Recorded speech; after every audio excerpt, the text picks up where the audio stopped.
करते हैं इंश्योरेंस कंपनियों पर, उनके शेयरों पर।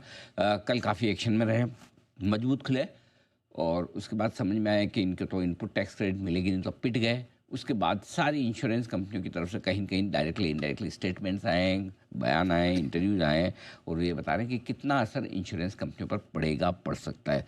तो आइए पूजा हमारे साथ है बताने के लिए सारी डिटेल्स लेकर, जीएसटी रिफॉर्म्स का इंश्योरेंस कंपनियों पर क्या असर पड़ेगा और इन कंपनियों के मैनेजमेंट का क्या कहना है। पूजा बताइए। बिल्कुल अभी कल से लेकर अब तक जो भी मैनेजमेंट कमेंट्रीज आई हैं उसके वो हमने कंपाइल किया और देखिए उसके बाद अच्छी तेजी दिखाई दे रही है। निवा बुपा 4% ऊपर आ चुका है।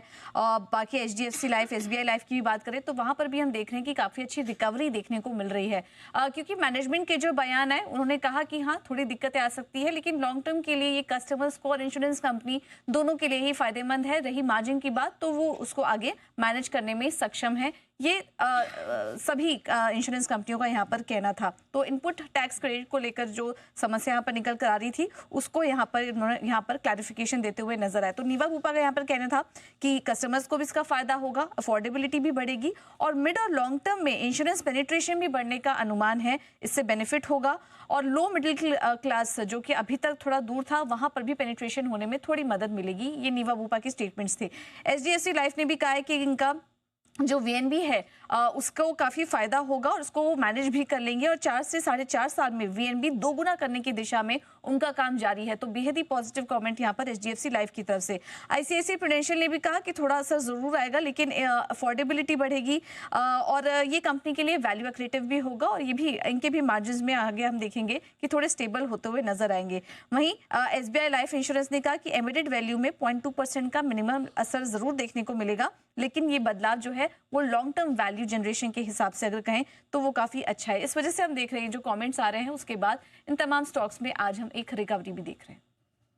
रिकवरी आ गई बिल्कुल। नीवा ऊपर देखिए 4% ऊपर करके गिरावट के बाद इस वक्त मतलब ज्यादा असर लोगों के ऊपर लग रहा था कि 5-7% का इम्पैक्ट आ जाएगा, वैसा नहीं है। असर पड़ेगा लेकिन कह रहे हैं कि हम उसको हम मैनेज कर लेंगे कि आधा से 1% के बीच में। और लॉन्ग टर्म के लिए फायदा दोनों को ही है, कस्टमर को भी है, कंपनी के लिए भी अच्छा। ओके, जरा इस पर राय दोनों से ली जाए, शरद जी से भी और सेठी साहब से भी। शरद जी पहले आप बताएं सर। जी सर, मेरे हिसाब से जो री इंश्योरेंस वाला पीस एड्रेस कर दिया तो काफी हद तक कॉस्ट कवर हो गया उसमें, क्योंकि वहां पे भी जीएसटी रैशनलाइज हो गई। और बाकी जो खर्चों में उनको इनपुट टैक्स क्रेडिट आईटीसी नहीं मिलेगा वो थोड़ा सा नुकसानदायक है। बट मुझे लगता है जैसी हमारी पेनिट्रेशन लेवल्स है अभी, चाहे जनरल इंश्योरेंस हो चाहे लाइफ इंश्योरेंस हो, वहां पे फोकस इस पे रहना चाहिए कि पेनिट्रेशन लेवल्स ग्रो कैसे करें और उसके लिए प्रीमियम्स का रैशनलाइजेशन जरूरी है। तो नेट इम्पैक्ट मेरे हिसाब से कोई बहुत नेगेटिव नहीं है, पॉजिटिव ही होना चाहिए इंश्योरेंस कंपनीज के लिए भी और कस्टमर्स के लिए भी। हालांकि हम लोग ज्यादा बुलिश लाइफ इंश्योरेंस पे हैं, जनरल इंश्योरेंस में थोड़ा नेचुरल कैलामिटीज की प्रेजेंस थोड़ी ज्यादा है इन सालों में। तो मुझे लगता है अभी हम लोग ज्यादा बुलिश लाइफ इंश्योरेंस पे हैं। बट लॉन्ग टर्म कंपोजिट वे में मुझे लगता है अगर आप 5-10 साल की थीम्स खोज रहे हैं तो इंश्योरेंस सर्टेनली आपके कोर पोर्टफोलियो का हिस्सा होना चाहिए। सेठी साहब, आपका क्या व्यू है, इसे कैसे ट्रीट किया जाए?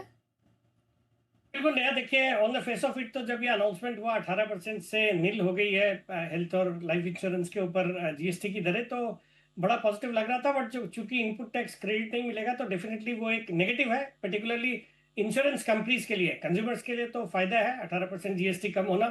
तो वहां पे जो वो पास ऑन पूरा करते हैं या कम करते हैं या किस तरीके से उसको टैकल करते हैं, तो मुझे लगता है थोड़ा इम्पैक्ट तो पड़ेगा। बट जिस तरह की उनकी वॉल्यूम्स की ग्रोथ होगी, because highly under penetrated sector है ये भारत में, अभी भी लाइफ इंश्योरेंस, हेल्थ इंश्योरेंस काफी कम लोग कराते हैं।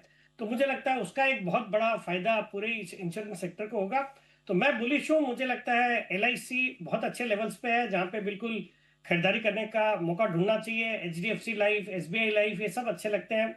स्टार हेल्थ अच्छा लगता है और इवन पॉलिसी बाजार जो कि एक डिजिटल ऐप है, इंश्योरेंस पॉलिसीज में डील करती है, मुझे लगता है वो स्टॉक भी आज तो घटा है, कल एक अच्छी तेजी बनी थी।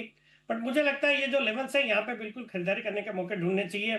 Over the next few months मुझे लगता है यहाँ से बहुत अच्छे अपसाइड इवन पॉलिसी बाजार में देखने को मिलना चाहिए।